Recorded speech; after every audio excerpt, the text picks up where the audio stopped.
This video is sponsored by my OnlyFans, where I do my meaningful sex educational content, fitness, health, nutrition, relationship advice, and more.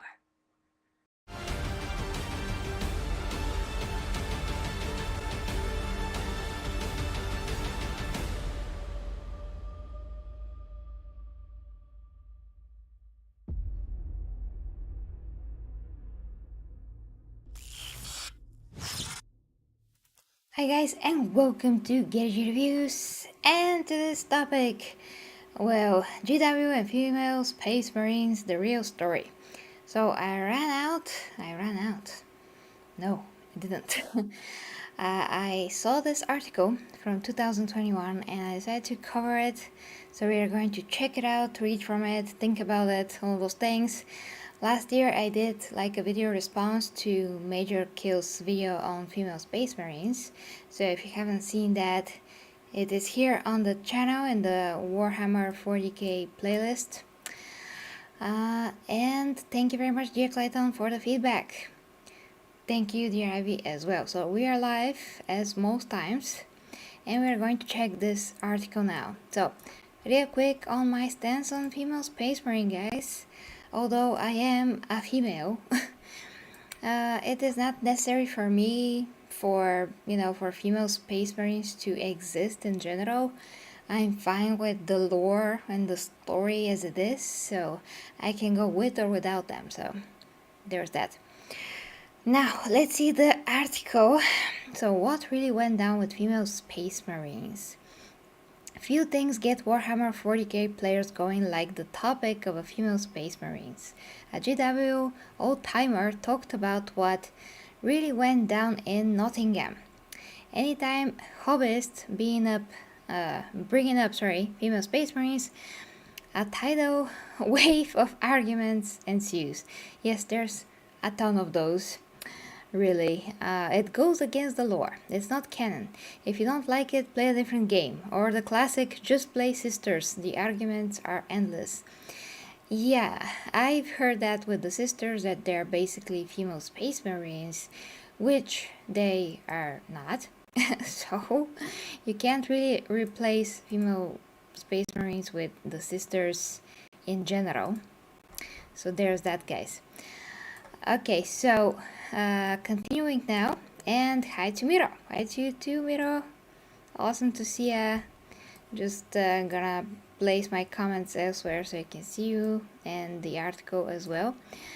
And we're going to get to the bottom of this, guys, and you will see that basically Warhammer is, the community of Warhammer is like every other community where people are arguing about stuff while the company is making decisions not based on gender politics or just on money. So if it makes sense for something to exist, if it makes money, then they will make it. But if it doesn't make any sense, they will not make it. So they don't really care about anyone's freaking feelings.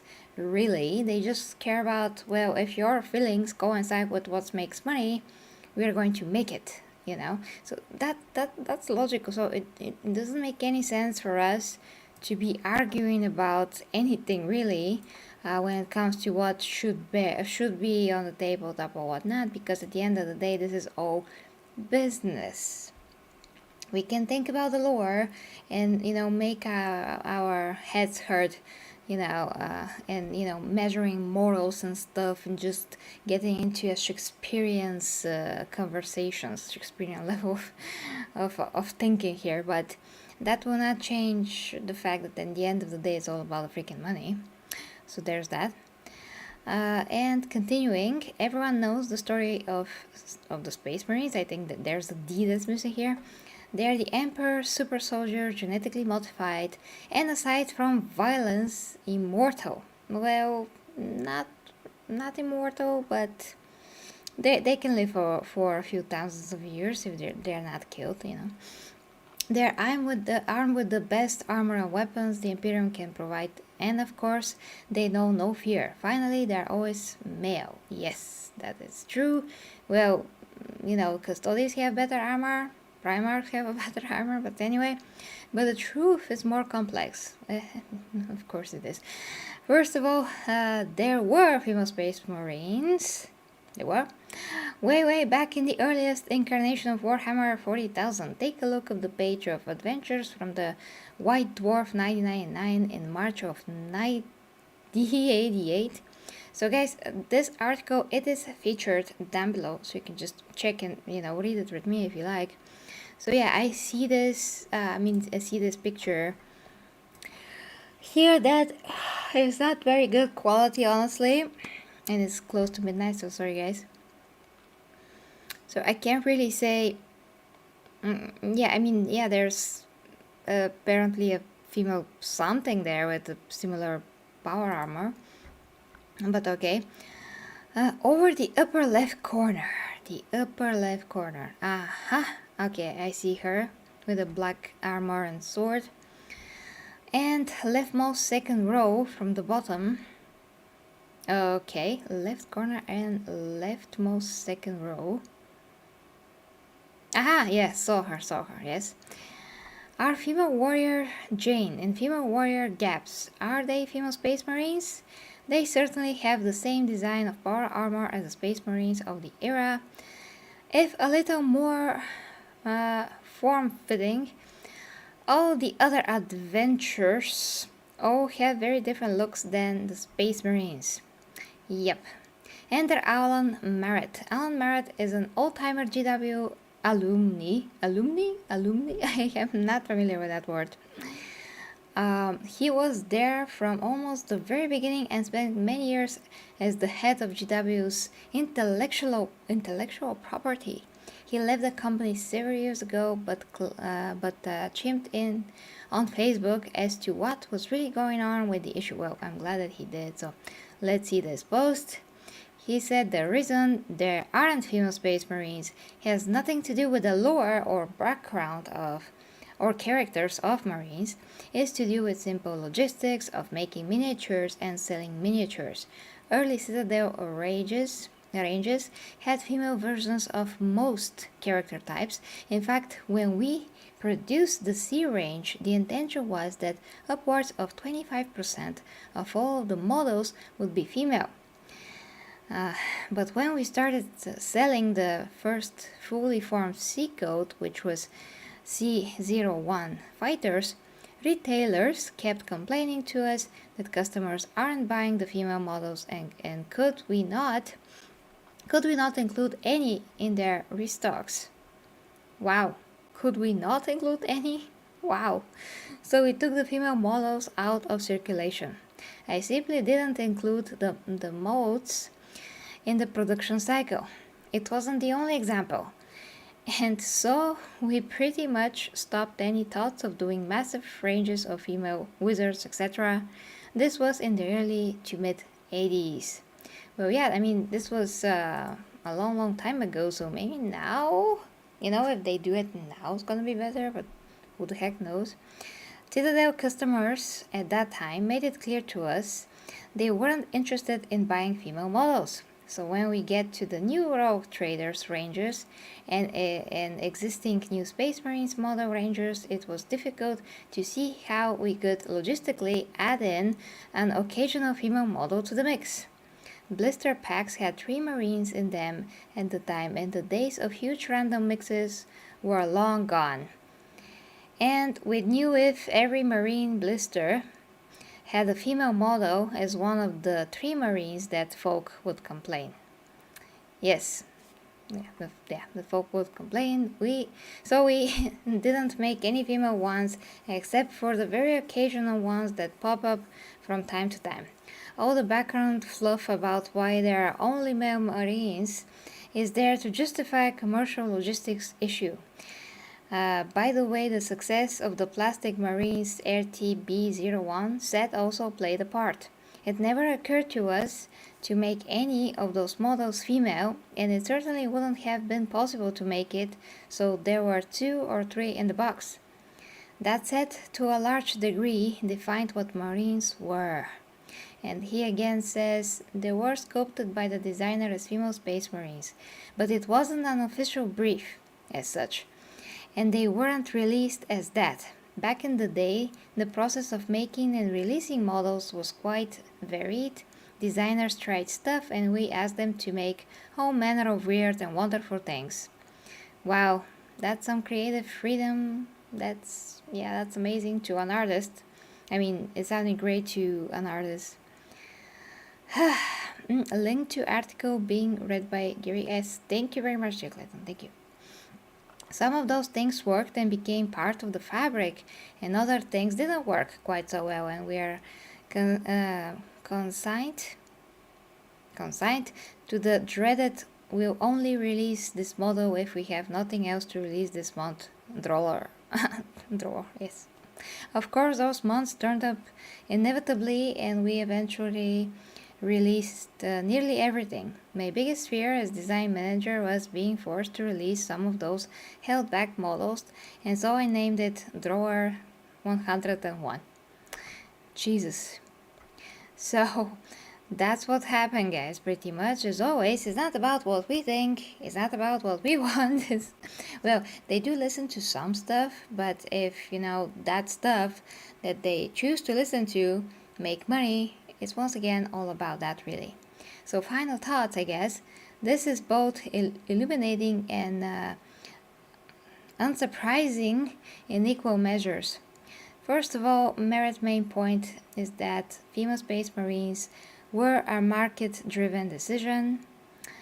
In the late 1980s, Games Workshop was a scrappy company on the move with the new shiny Warhammer 40,000 game just recently released. They were pretty much throwing anything and everything at the wall and seeing what would stick. Absolutely normal. Yeah, so Nottingham happily produced and pushed female models into the market, but got pushback from the retailers that they were unpopular and requested that they be removed from the restock list.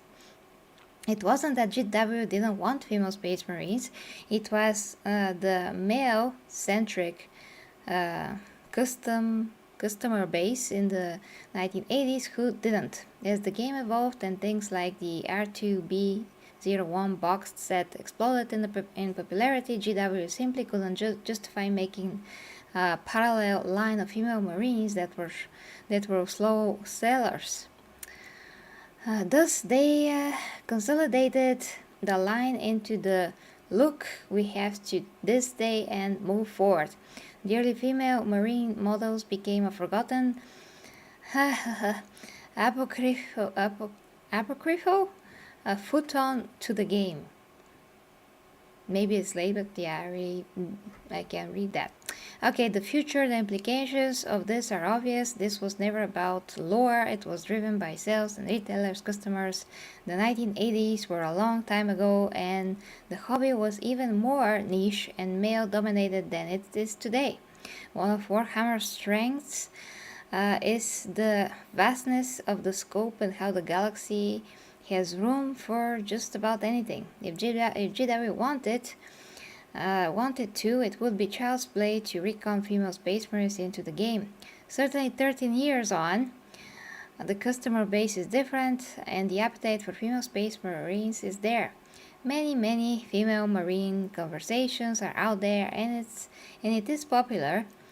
If a divisive topic to this day, note the code nature of Age of Sigmar's Stormcast Eternals. Well, I'm not that familiar with Age of Sigmar.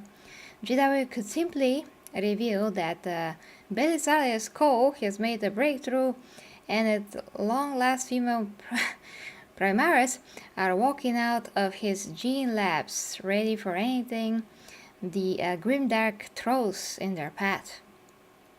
Yes, there's a million and one ways of GW to do it. The real question is, should they? Yeah, okay guys, so that's a pretty good article. I really like how they just put real facts to it. There's no like feelings that are supposed to be hurt or not.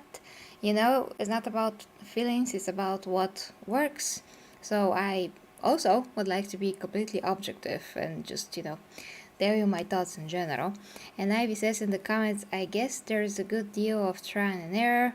Yes, in these things too. Try and experiment, see if sells, and if it's worth a development. Indeed, dear Ivy. So here's the thing. Like I said, I could go with or without female space marines. In terms of logic, I mean, I think that they could make it work with Belisarius Cole because he's a genius, he can think about everything. Now, will those space marines be like a very good additions? Well, like from one hand, my previous thoughts on this were that, well, if they're going to make the effort and put down the resources to create female space marines, wouldn't that take away from the male space marines numbers? If they put all the efforts, also part of the efforts towards making female space marines, wouldn't that be in some way not very beneficial for the male side, if some resources go to the female side of things, but then those female space marines will not be that strong as male space marines? Maybe that can also be fixed somehow, because genes and gene seeds, maybe they can just use the female space marines, their bodies, and be enhanced so their bones are hard enough and their muscles are big enough, and it's all about the hormones, the gene seed. Maybe they can just switch almost the gender of them. Space marines don't have any sexual desires, sexual nature, excluding the the Slaneshi ones maybe, but in general. So if they almost turn into a man or like switch gender, and basically they serve only to use their bodies so they can have, so the Imperium can have more space marines, wouldn't that be working? Shouldn't that be working? And since you have the Astra Militarum, and there's a lot of women there that are also soldiers, they are also serving as the males, they are also humans, in general, they're also adding to the army. So why not do the same with space marines? They will add to the army, so there's going to be more space marines, and they won't have to rely only on the male space marines. Wouldn't that be a good thing? Well, here maybe it's just a matter of resource when it comes to the lore, when it comes to the story, when it comes to some kind of a logic. Maybe it's going to be just about resources, to dedicate time to a female chapter, or not a completely female chapter, just to add female space marines to the different chapters. I think that maybe logically could work. They could make it make sense, because it's all about numbers sometimes. If the armies or the chapters could be replenished even more with female space marines, if there cannot be any more male, if they are struggling with that, why not just try to convert female children to space marines as well, so the army can become even vaster? Why not? Honestly. Well, thank you, dear Clayton, for the if you like me to cover any Warhammer related content, I'm open to suggestions here under the video, or any pretty much Warhammer video, or just in our Discord server, Golden Astartes, which is also in the description down below.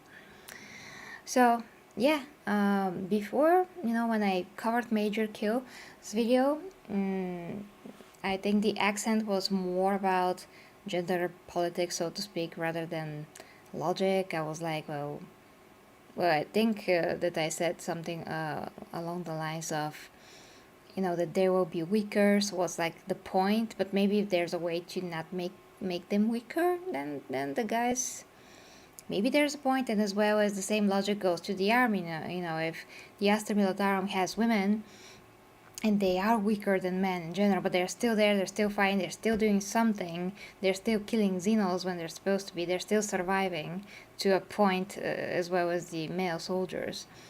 Why not have on the same line of thought female space marines? They're still going to be fighting, they're going to be dying as the males, they're going to be surviving from time to time as the males.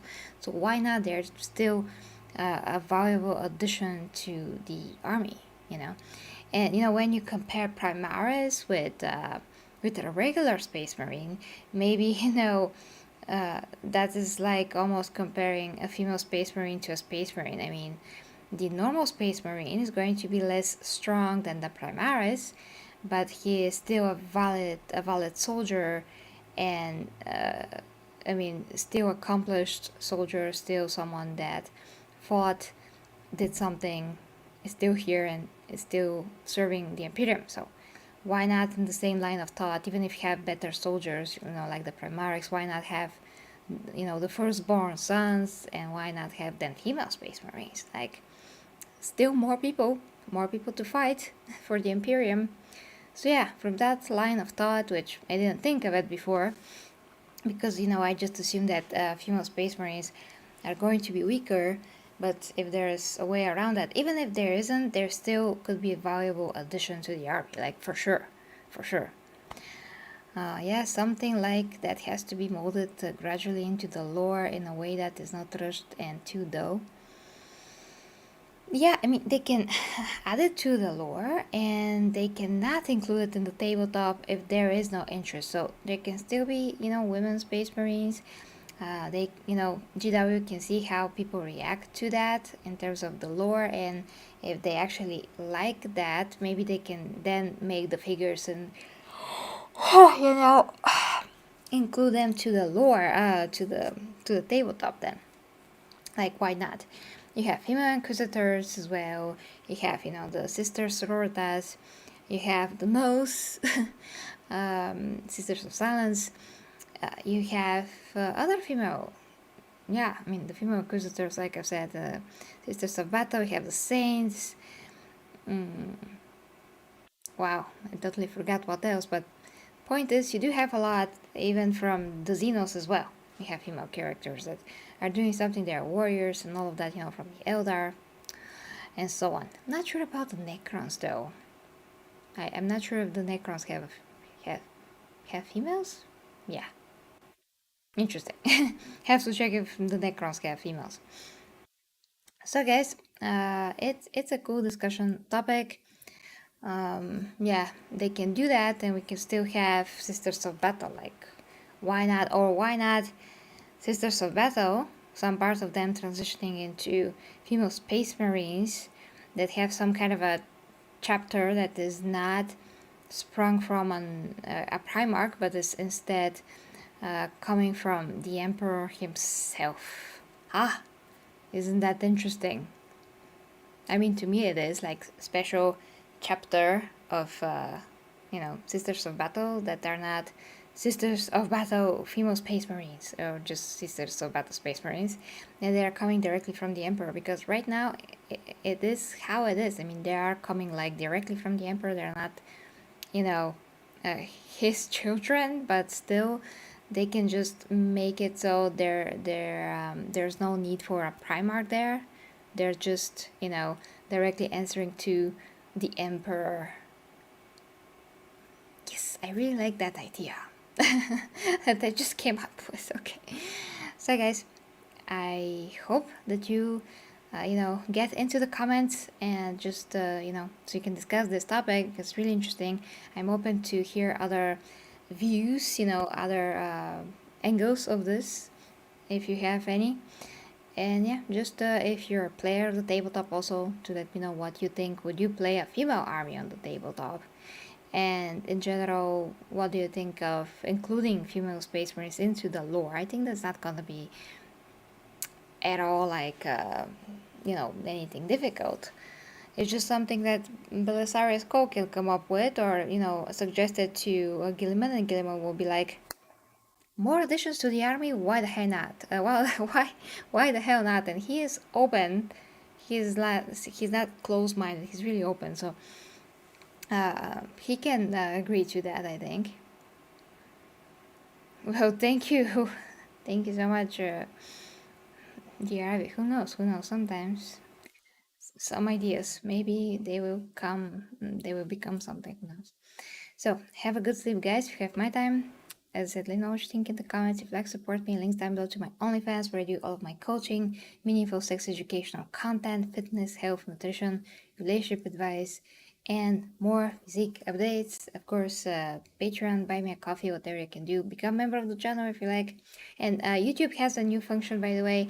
If I have 8 members, which I don't, unfortunately, but if I have 8 members, I can put their names like on top of my YouTube channel page, and yeah, there are some perks to that, but that will be visible only if I have 8.